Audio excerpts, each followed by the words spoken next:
माननीय श्री राघव चड्ढा जी 10 मिनट। शुक्रिया madam. Tax to live, tax to die and tax everything in between. इस जीवन में दो ही चीजें निश्चित हैं। There are only two things that are certain, death यानी कि मृत्यु, और दूसरा है टैक्स।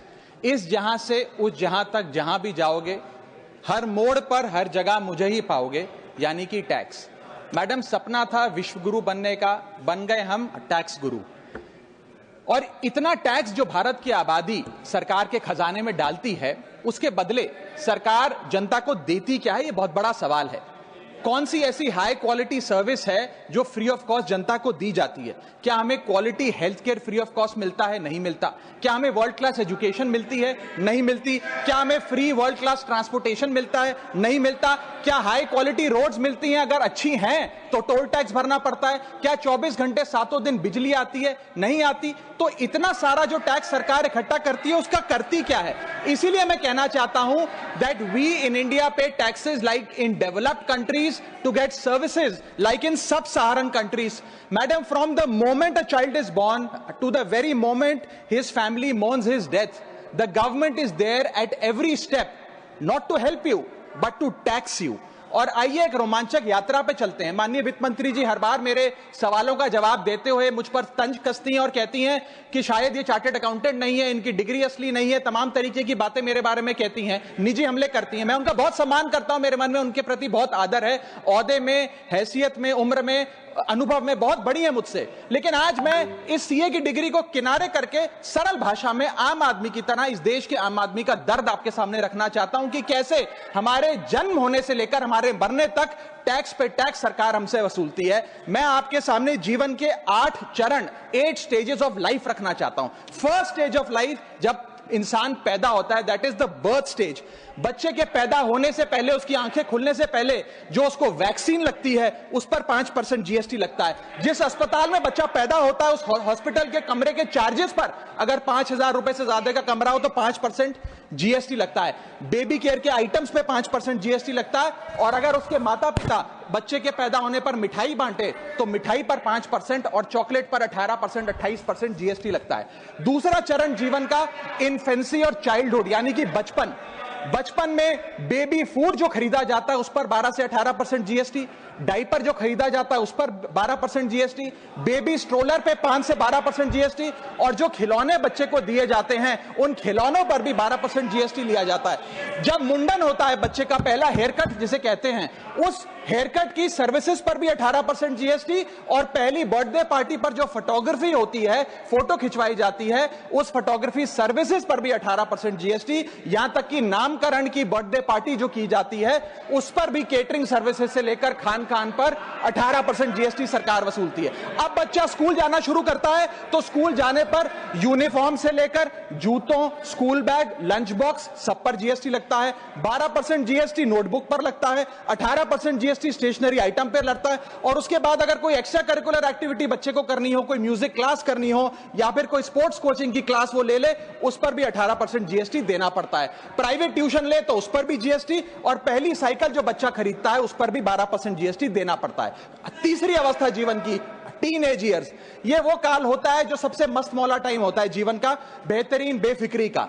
इसमें बच्चा, यंग जवान लड़का लड़की अपना पहला स्मार्टफोन खरीदते हैं। उस स्मार्टफोन पर जीएसटी लगता है, अगर महंगा हो, विदेशी हो तो इंपोर्ट ड्यूटी भी लगती है। फिर वो अपना फोन रिचार्ज कराता है, उस पर जीएसटी लगते हैं। ब्रॉडबैंड इंटरनेट का कनेक्शन लेता है, उस पर जीएसटी लगता है।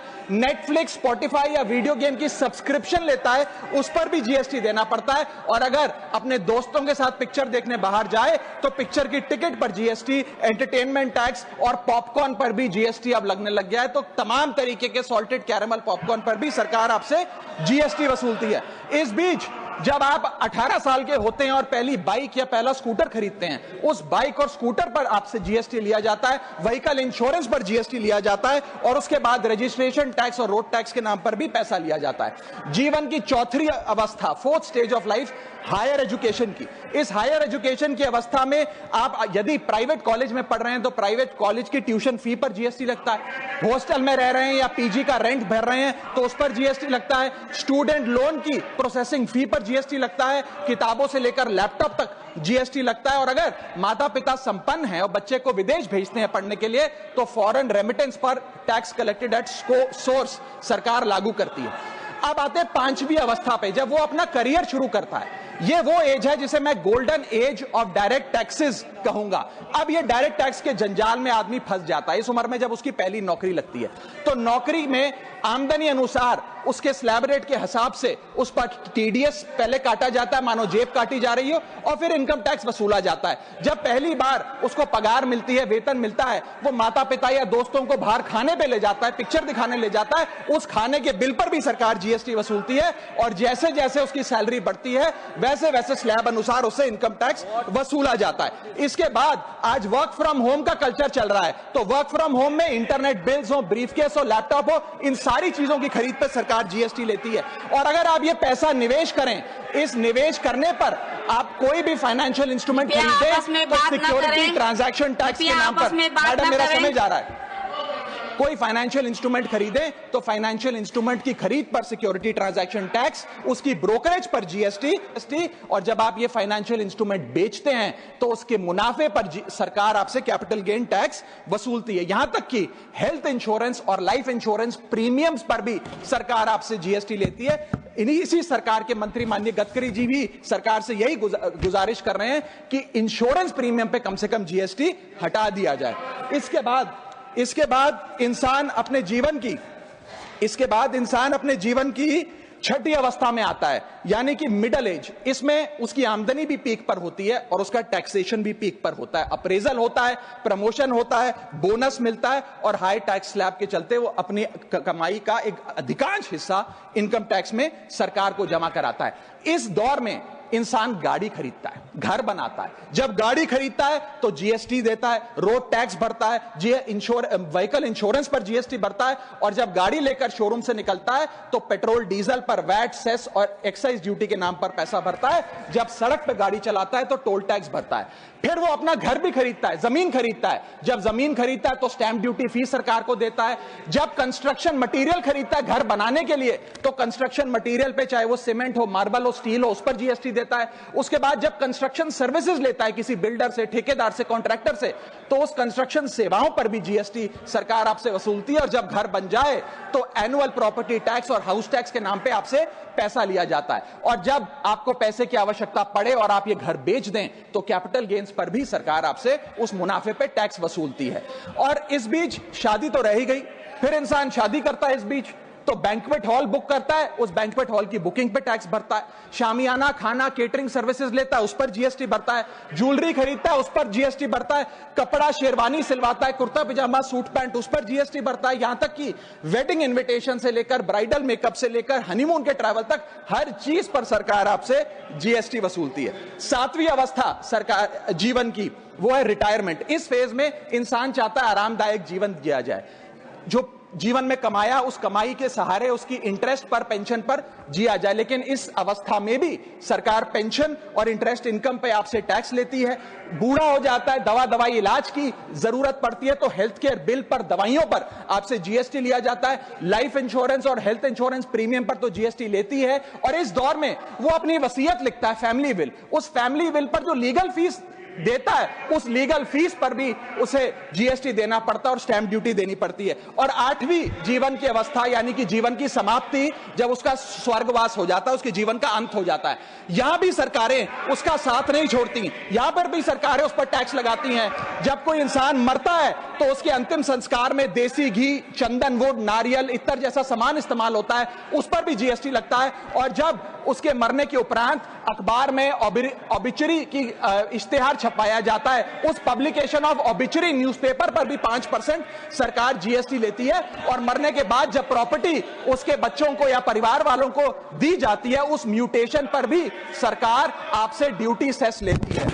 यह है life cycle of taxation model. लेकिन मैडम सबसे जरूरी बात यह है कि इतना टैक्स देने के बाद सरकारें हमें देती क्या है। मैं जानता हूं कि टैक्स सरकार के लिए जरूरी है, इस सरकार के लिए नहीं, जितनी सरकारें इस देश में रही सबने टैक्स लगाकर जनता से पैसा लिया। टैक्सेस वास्तव में जरूरी हैं, लेकिन सवाल यह है कि क्या ये टैक्सेस हमारी इकोनॉमी को बढ़ा रहे हैं या हमारी इकोनॉमी को खा रहे हैं? क्या इससे हमारी जिंदगी बेहतर हो रही है या हमारी जिंदगी बदतर हो रही है? इतने टैक्स लगाने की वजह से आज हमारी आमदनी घट रही है, इस वजह से खपत गिर रही है, कंजम्पशन गिर रही है, डिमांड नहीं बढ़ रही है और प्रोडक्शन गिर रही है। इस वजह से पूरा इकोनॉमिक साइकिल जो हमारा इकोनॉमी का चक्का है वो धीमा हो गया है। मैडम, इस देश में, बस समाप्त कर रहा हूं, इस देश में मैं मेरी पार्टी के टाइम से आप ले लीजिएगा, मेरी पार्टी के टाइम से ले लीजिएगा। मैडम, इस देश में 80 करोड़ जनता 5 किलो फ्री राशन के सहारे जी रही है। आपको जान के अचंभा होगा, इस 80 करोड़ जनता से भी ये सारा जीएसटी लिया जाता है, दिन प्रतिदिन लिया जाता है, जो आज मैंने पढ़ के सुनाया। सिर्फ अमीर नहीं,